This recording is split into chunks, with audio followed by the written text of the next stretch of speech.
Well, welcome to our fifth Thought Leadership webinar in the series, and welcome indeed from around the world. What we're finding is that both live in this session and indeed in follow-ups on our website and on our YouTube channel, people are looking in to find out the latest issues on topics of interest. If you do have a question today, please do use the question and answer button at the bottom of your screen. And if you ask a question, I will try to address it. I'll try to bring it into a question directly from you or incorporate it into one that I ask.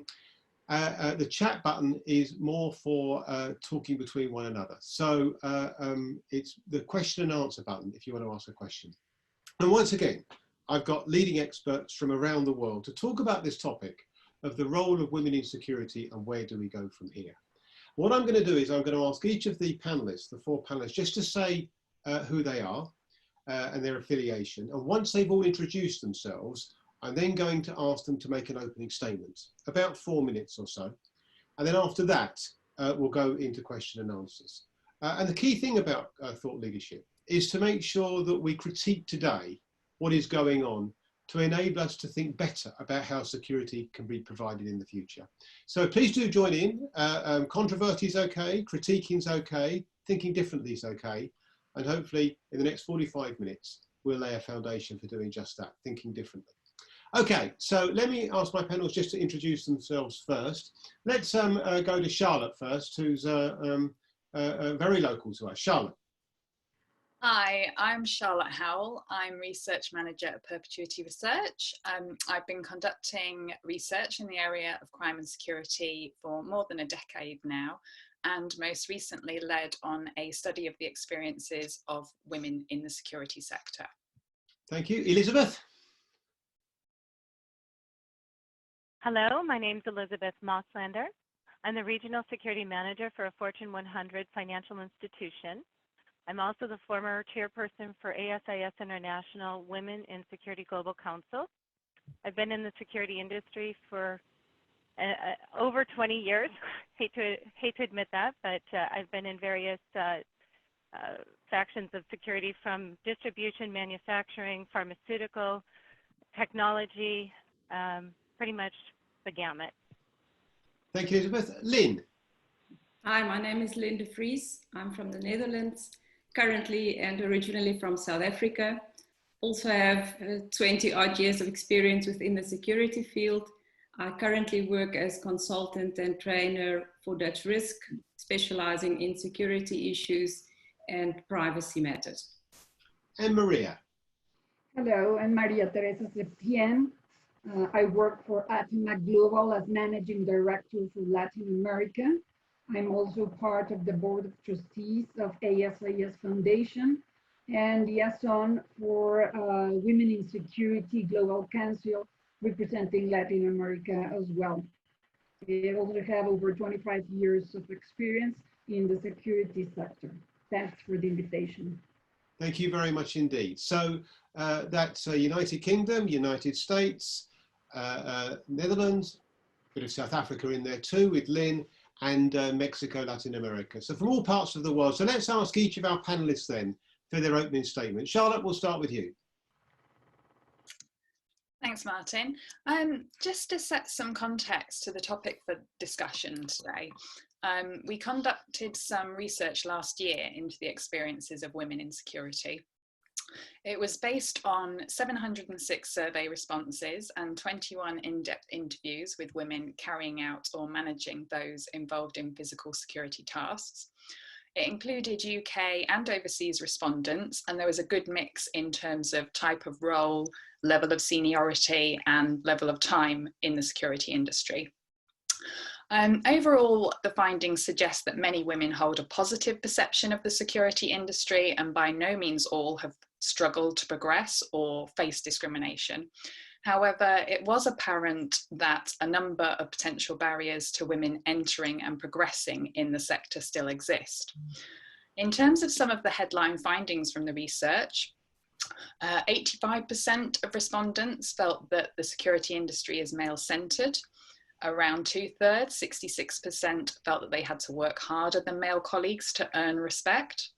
A similar number, 64%, had experienced one or more types of abuse explored from male colleagues or the public, and we had asked about bullying, sexual harassment, and also violence. More than 2/5, 44%, felt that women were less likely to be promoted than men in their workplace when they were equally skilled and experienced. Just a little less, 41%, felt that it was equal, that men and women were equally likely to be promoted.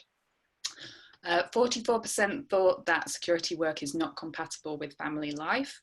And again, 44% felt that they were treated differently because they are female. There were many, many examples of how women had been treated badly, sometimes unconsciously, but sometimes intentionally. We also saw that known techniques for overcoming barriers, such as mentoring schemes, reporting systems, talks about careers, etc., were generally thought to be effective, but very few respondents had actually come across these in their workplace, suggesting that there's much more really that could be done. Those that we consulted suggested a myriad of ways in which improvements could be made. Some were small things like simply ordering uniforms in women's sizes. Some were much bigger, such as finding ways to highlight successful women in security, addressing recruitment practices to overcome bias, addressing management and HR processes for dealing with complaints of discrimination and abuse more robustly than had been some people's experiences.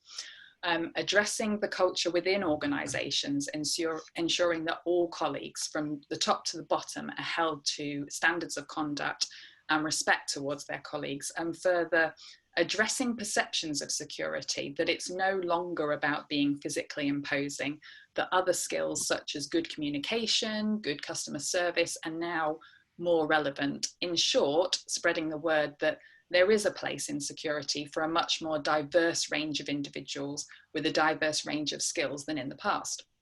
So we're very interested in developing a discussion around what should happen next, and indeed if and how the current crisis may impact on some of the issues raised within the research. Charlotte, thank you very much indeed.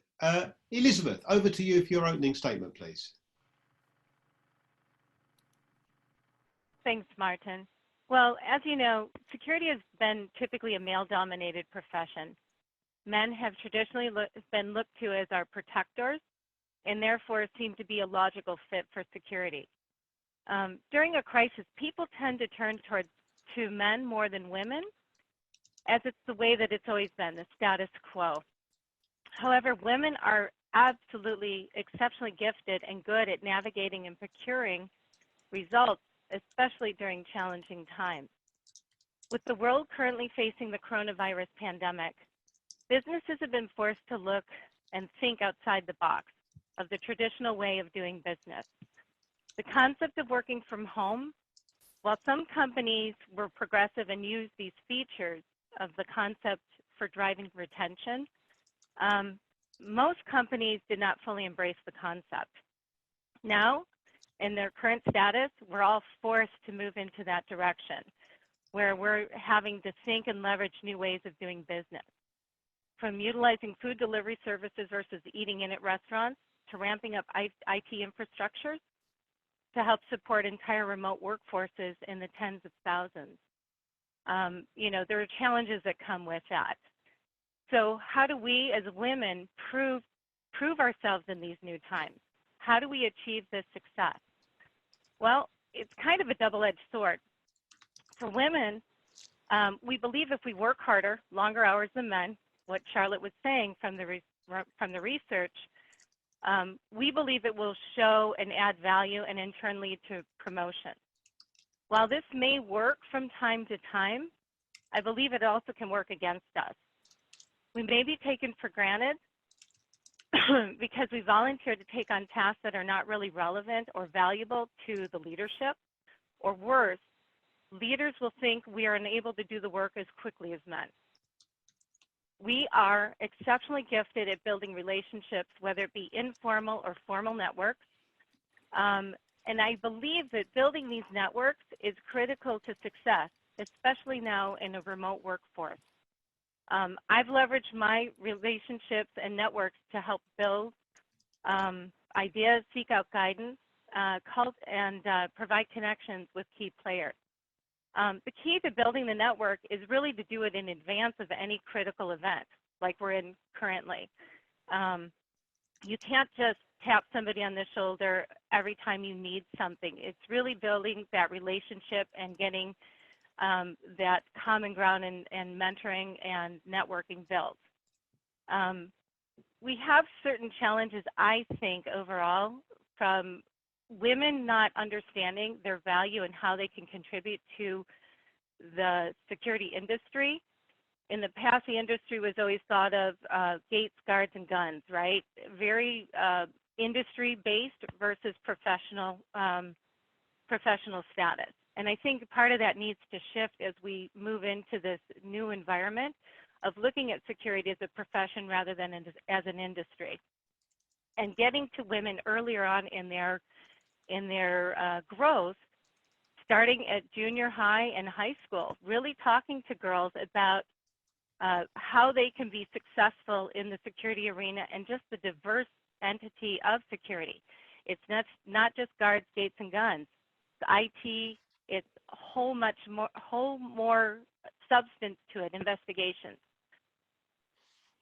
So as a whole, I think women really need to start stepping up into the realm and proving themselves through their networking and raising their hands for opportunities that are out there, rather than being afraid to stand on their own and prove that they're capable of moving into that leadership role.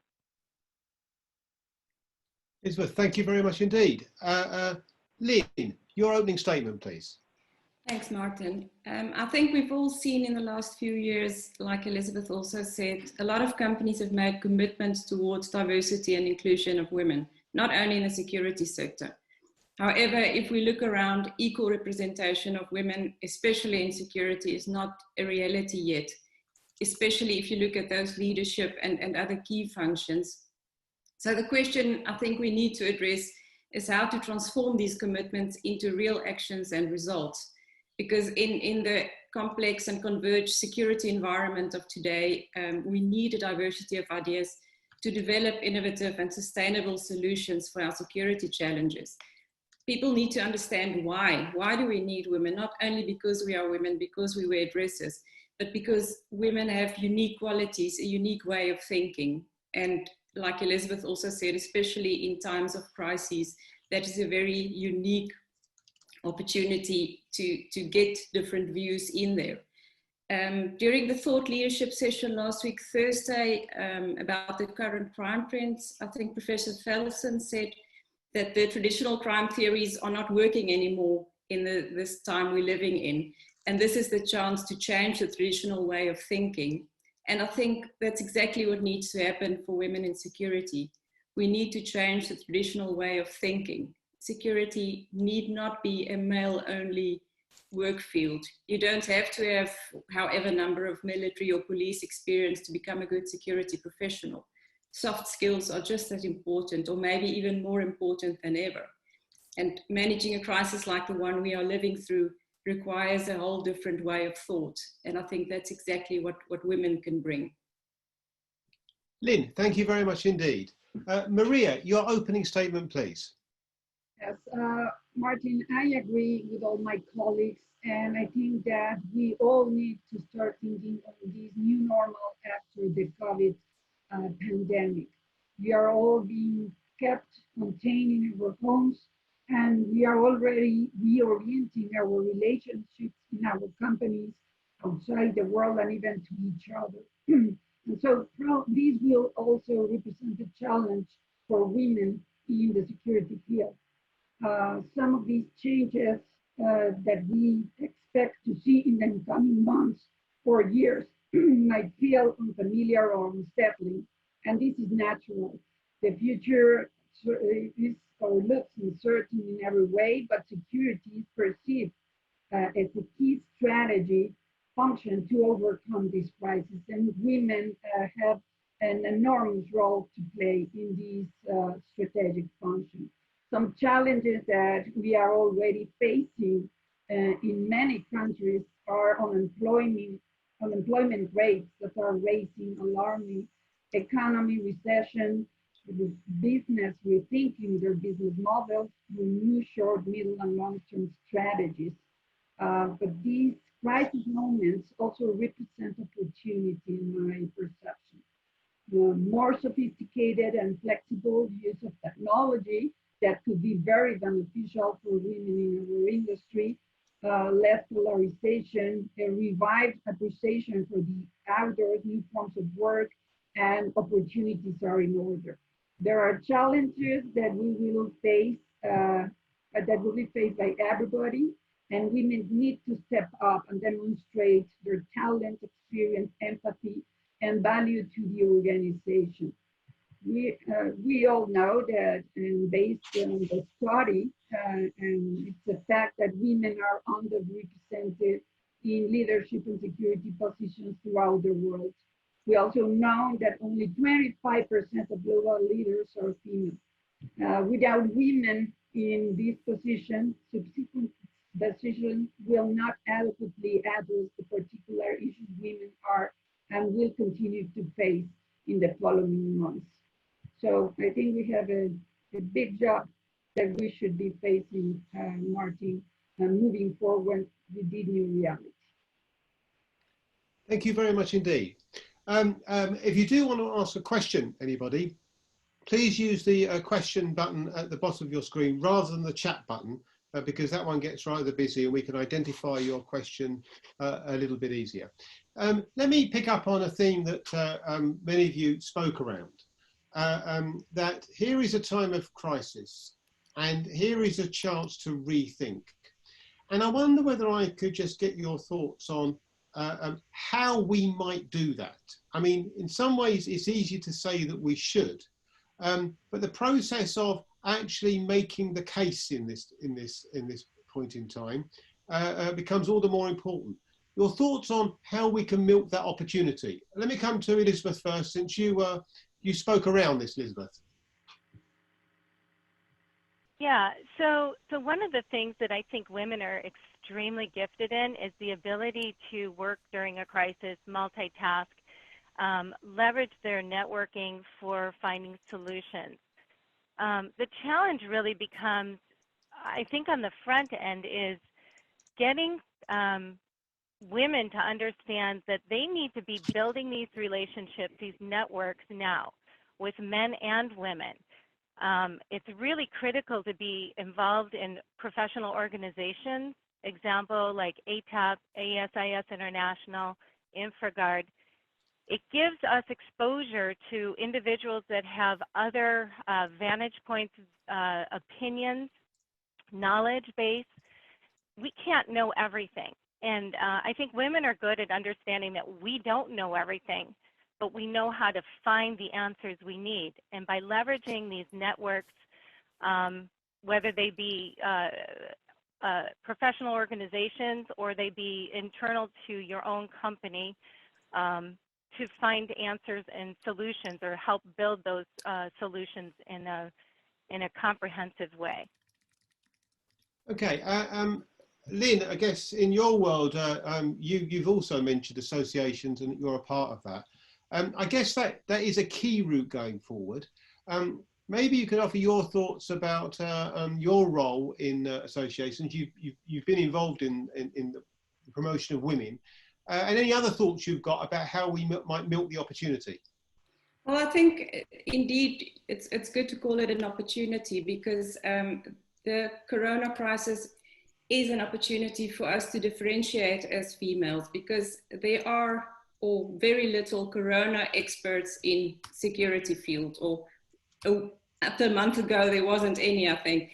And this is the opportunity to become the specialist, to make yourself different, because everybody needs to learn this, whether you're male, female, or whatever.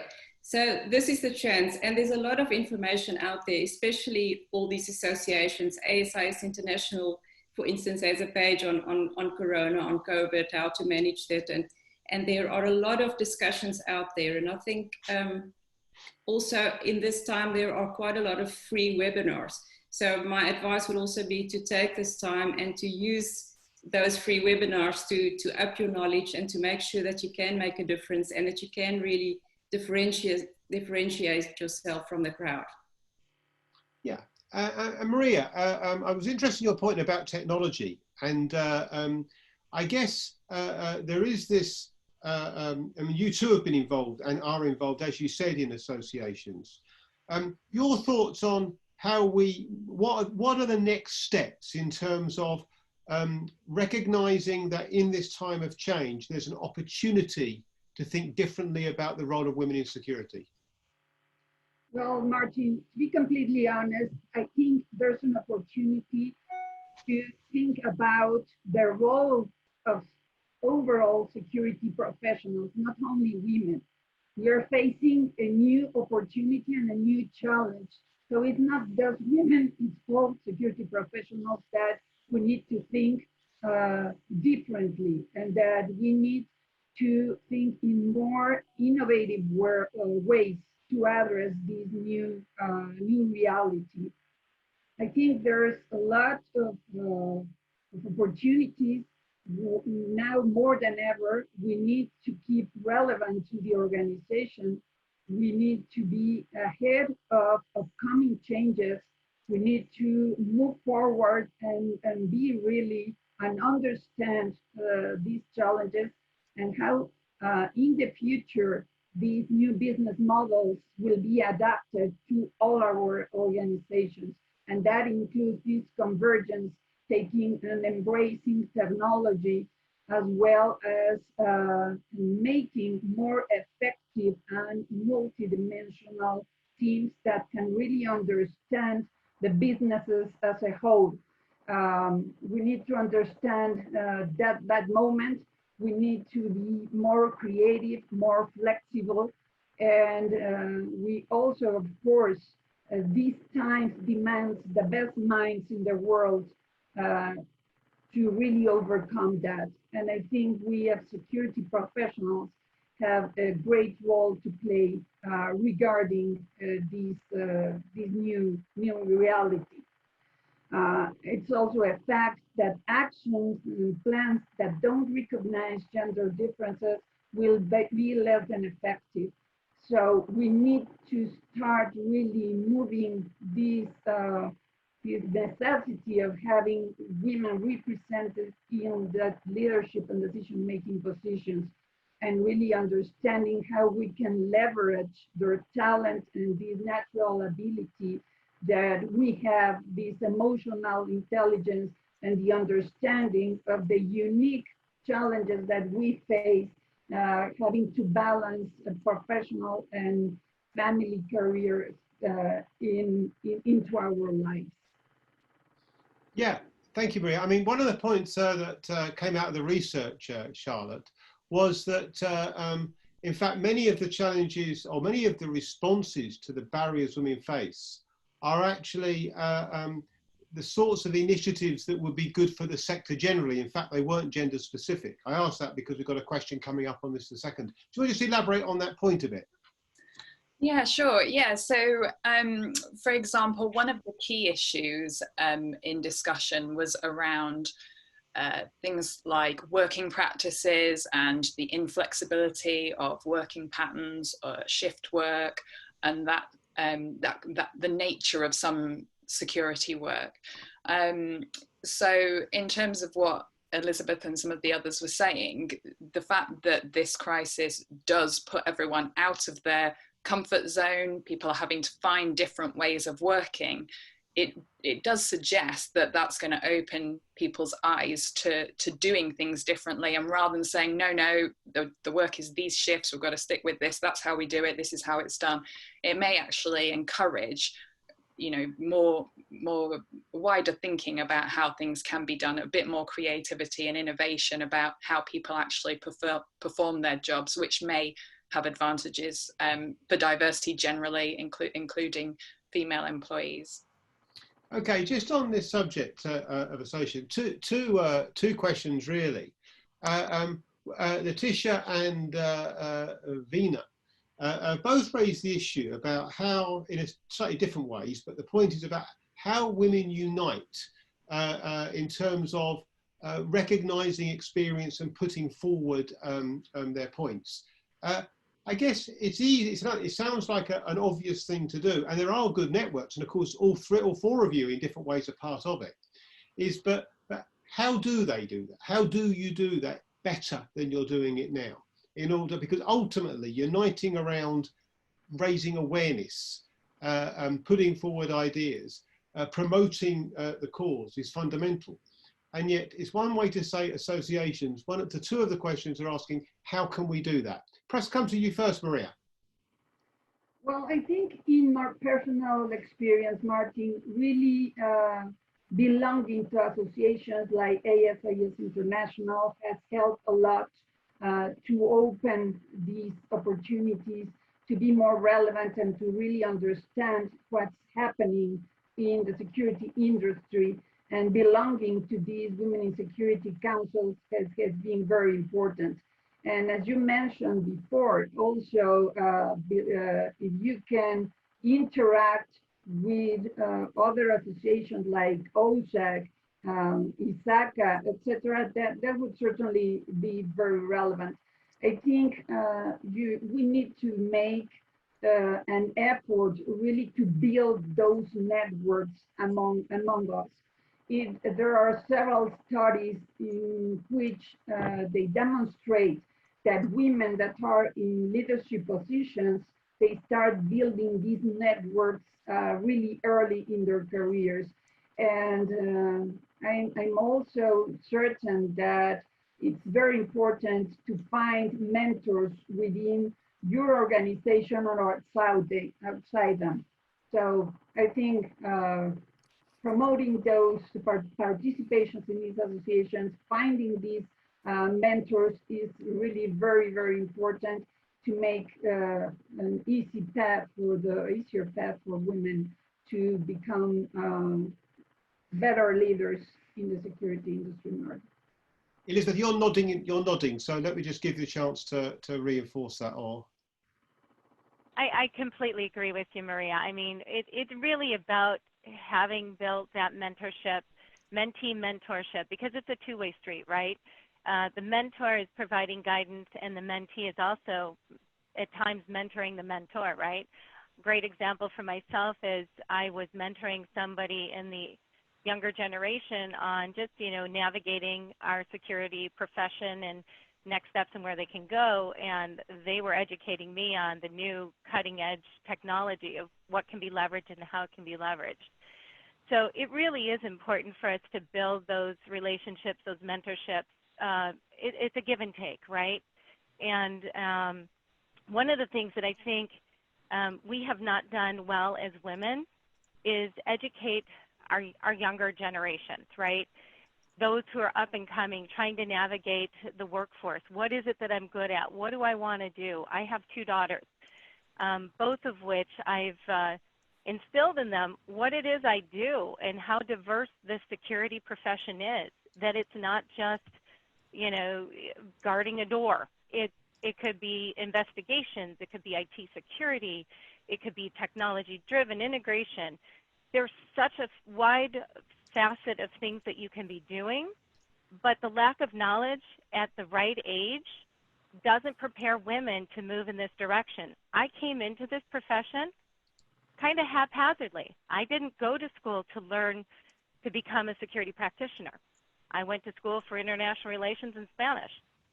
That somehow propelled me into this arena through various starting points in my career. And I've navigated because I've had great mentors who have said, your skill set lends itself to this arena. You really should consider moving into security on the private side. And that's really how I ended up here, not because it was intentional, but because it was through a mentorship that it happened. Thank you. I'm going to move on to the next question because we got quite a few. And Mike Cummings has got a question. He's contributed regularly to questions.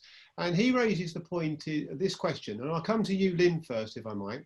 What impact do panelists feel that the movement within the security profession, from less reliance on traditional staffing models to greater reliance on technology and working behind the scenes, where the gender of the professionals might not be as obvious, will have on moving women to a greater place of equality. Could technology play a key role there, or is that a red herring? Lynn de Vries. I think technology definitely will play a role, and what this whole corona crisis has shown us is that technology really enables us to be more flexible. A lot of opportunities to work from home, to do better combinations of family life and work life, because Elizabeth, like you said, a lot of females don't start off as a security professional, don't think, well, I'm going to become a security professional and go to school. It's typically a second career by coincidence you roll into. And because a lot of us, or a lot of women, actually start off having children, first of all, and then having to combine this with their home jobs, home duties. And what you see with Corona now is that it has to be combined better with their husbands. A colleague of mine actually has a schedule with his wife, so he works in the morning and takes care of the kids in the afternoon, and vice versa. And I think that's a good development, and hopefully it happens in more households, because we're forced to that because we all have full-time jobs. And technology is key to that, because we don't have the technology to work from home. And I think we're all in the panel fortunate to live in countries where technology and where we have good internet connections. But where technology is not there, I think we need to realize that the challenges of getting more women involved is becoming more difficult, or is still more difficult, because they have to be out there to be visible. A second thing that I also want to highlight is the use of social media, because we all had discussions about joining an association, but don't forget the importance of social media. Going onto LinkedIn and following those female leaders out there, and reach out to them if you are really looking for a mentor, because most of the people are willing to help. And like Elizabeth also said, it's just a win-win, because we also learn from our mentees. Thank you. Just before I come to you, Charlotte, I just want to read out Carol McCose's question, because it slightly builds on what Lynn says, and you and I have had this conversation separately. But she says, one of the issues I've observed and experienced is that women are often managing homes and raising children. Your point, Lynn. How do you think the current virus response and working from home model will change the perception of having flexibility in the workplace? She makes the point women often have to choose between advancing in their career and supporting their home lives. This cropped up in the research, Charlotte. I know it's an issue that you've raised as well. Your thoughts? Yeah, that's right. It did come across in the research, and it was quite mixed in terms of whether this issue was any worse in security than in any other sectors that involves similar types of work, similar types of sort of shift work, and balancing work life with family life. I mean, certainly I think in this particular situation, it is showing that people are having to find ways, they're having to balance. There can't just be an assumption that one person will just, stop working the next day as soon as the crisis hits, and the other person will just continue with their work. So it's obviously going to force the issue to show that, that women, mothers, carers do also have their work. They need to get it done, and they need to balance the task that they've got to get done along with their other family members. So it probably has demonstrated and highlighted how important it is to make plans for that, to make it happen. And technology, just going back to the previous point, is obviously going to help with that as well. But more is now being done remotely, and it's really demonstrated how that can be done. Thank you. Maria, I'll just ask you to comment on that, because you did raise this yourself a bit earlier. So the two questions are, one about is technology going to even things up a bit? And secondly, about managing the position that women often find themselves in that tension, and it's that's getting in the way of progress. Your thoughts on whether working from home and the flexible working model might change that? Yes, I think now companies are really experiencing that this can be done. Many companies were thrown from doing side jobs to going to work from home from one day to another. And I think that doing and being flexible and adapting to these new realities is showing to many organizations that this can be done. And this is something that, of course, can be leveraged by women that want to incorporate that balance of professional life and family life. So absolutely, I think this crisis will represent an opportunity for us to move forward to that balance that we are discussing, Martin. Thank you. Some good questions, some good comments coming up. Elizabeth, one of the questions that Dr. Glenn Kitteringham has asked from Canada is that many of the situations you've described apply to men too. It's an interesting question, isn't it? Because one of the issues we had in the research that Charlotte's been speaking about is that, of course, many of the challenges women face were also faced by men. Perhaps sexual harassment is often a particular exception to that, tragic though that is. It's a good point, though, isn't it, to say, I think, Glenn's point is that these issues are often faced by men too. Perhaps it's just it's how you present that in a case that makes either a special case for women or a case for everybody, recognising that women are underrepresented. Your thoughts on how you present the case? Oh, that's a really good question. Well, without a doubt, it's not just a one-way street. You know, both men and women are impacted by this. I believe, in my experience and from my conversations with other women in the industry, it's much more prevalent for it to be that women are more impacted by it than men. Men tend to bond with other men. It's not to say that men don't experience it, but they experience it in a different way. You know, when you come to the table, men are more likely to group with other men in the conversation than with women, and there's some dialogue about it's how women present themselves, whether it's a matter of how they intonate their voice.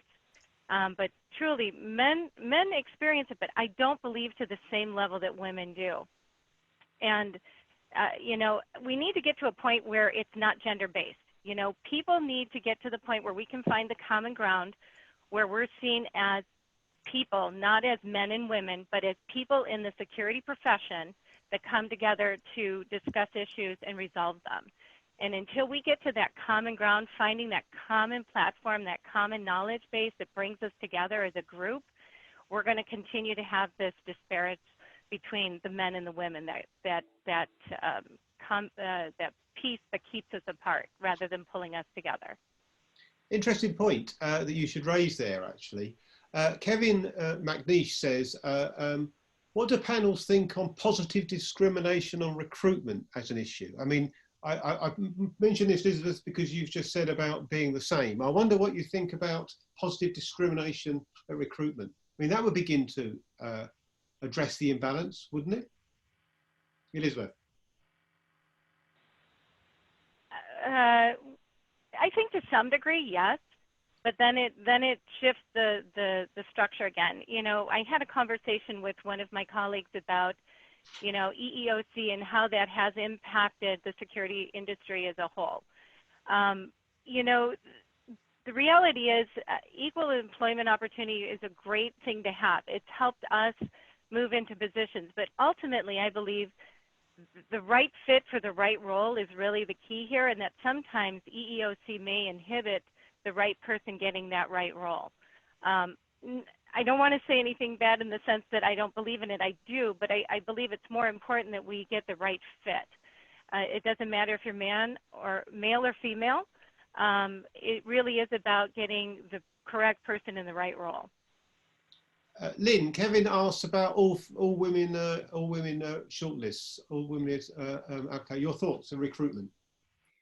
I agree with what Elizabeth just said, and especially coming from South Africa. I don't think discrimination, we should do on discrimination.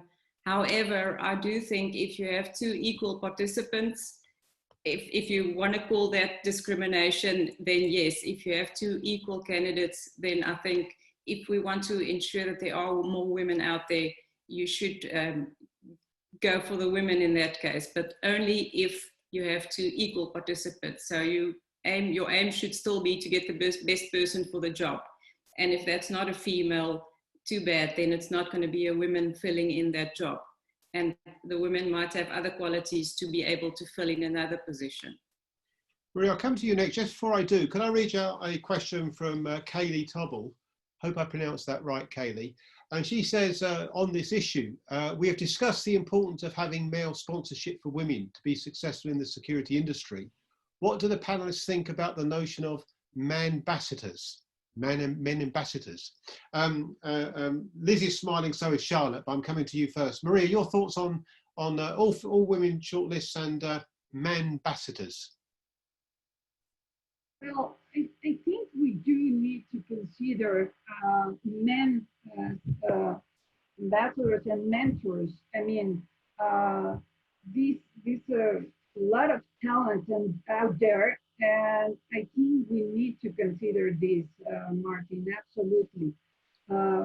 We need to continue to evolve and look to the best talent that can support women and men throughout the organization.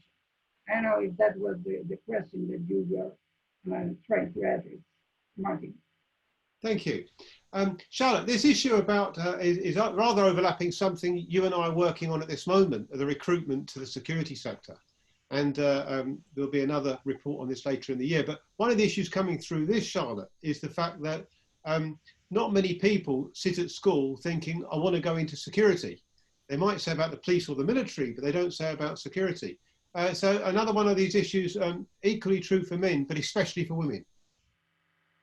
Absolutely, yeah. It's definitely apparent that people just don't think of it as a career. It's not something they dream of when they're young, that they're going to grow up and be in security.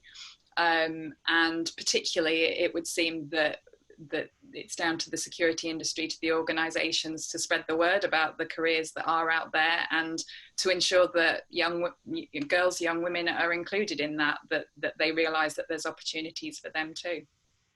Okay, thank you. Well, lots of positive coming through. Charles Alou saying about the range of engagement he's had in a diverse range of roles, something that you mentioned in your opening talk, Elizabeth. Let me just come to each of you then for a final comment, if I might. And I wonder whether I could ask you each to highlight what you see as the key issues in terms of what needs to change and to bring about less inequality. Obviously, equality is the ideal, but certainly the starting point is going to be a lot less inequality. Something needs to change. So what are the headline issues that you would like to see crop up in order to tackle this problem? Let me come to you first, Maria. I think we need as women to really work in 3 value propositions, in our credibility, clarity, and the confidence that we can provide in any of our organizations in which we work together. I think if we do it right, this will enhance our reputation within the organization. And we also need to look to our ability to take action and provide solutions during a crisis. And if we do this right, this will be remembered. So we have the opportunity, let's take it. Maria, thank you very much indeed. Lynn, your headline thoughts on what needs to change? I think the most important thing is that we need to start treating our gender goals like any other business priority, where leaders are held accountable for the numbers, where we collect the data and where we actually measure the progress. I've seen a good example with Sodexo in the US, where they've actually developed a balanced scorecard for diversity with a diversity index linked to their annual incentive. So that way you can get more people involved and make sure that it is actually measured and that you can improve on those targets. Thank you very much indeed. Charlotte, your headline thoughts. Yeah, I think it's clear that it's not going to change by accident. It does need a focused energy to make change. I think it's apparent that there needs to be it needs to be prioritized at the highest level within organizations. As Lynn said, if there isn't someone thinking about it and setting some kind of targets, then nothing is going to change. I started off with some comments from you, Elizabeth. Let's finish off, Elizabeth, with your thoughts on this issue. Yeah, well, I agree with all of them. I mean, it really is a top-down effort. We've got to get leadership to buy into the fact that women bring a diverse approach to the table, and that for women to be represented well, we need to be in positions of leadership.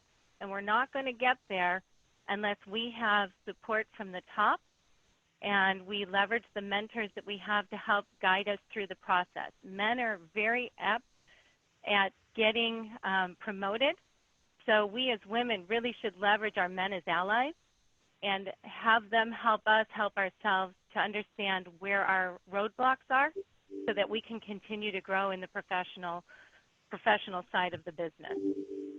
Panelists, thank you. Thank you very much indeed for your thoughts and your insights.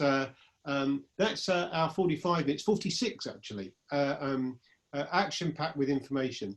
Thank you very much indeed to the audience for all your questions and for engaging with us.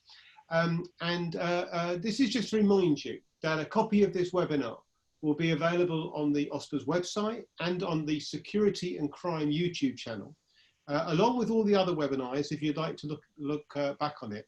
And to let you know, we've announced another 5. The next one is on Thursday in 2 days' time, when we'll be looking at protecting the public. Is security playing a meaningful role? Where our guests will be Chuck Andrews from the United States, Catherine Piana, who represents ACOAS across Europe, and Jason Taus, who's head of MITI in the United Kingdom. What is really important, I think, is that we do take time like this just to think critically about what's going on. And I think what our panelists have shown today is that there is an opportunity here. And against all the tragedy that's occurring and the sadness that's occurring around the world, it is important that we do justice to that by learning lessons about what we can do better in the future. I'm very grateful to all 4 for their insights on the role of women in security. I do hope that you've enjoyed it too, and thank you for your questions. Hopefully we'll see you on Thursday at 3:30, same time, but wherever you are in the world, do stay safe. Bye-bye.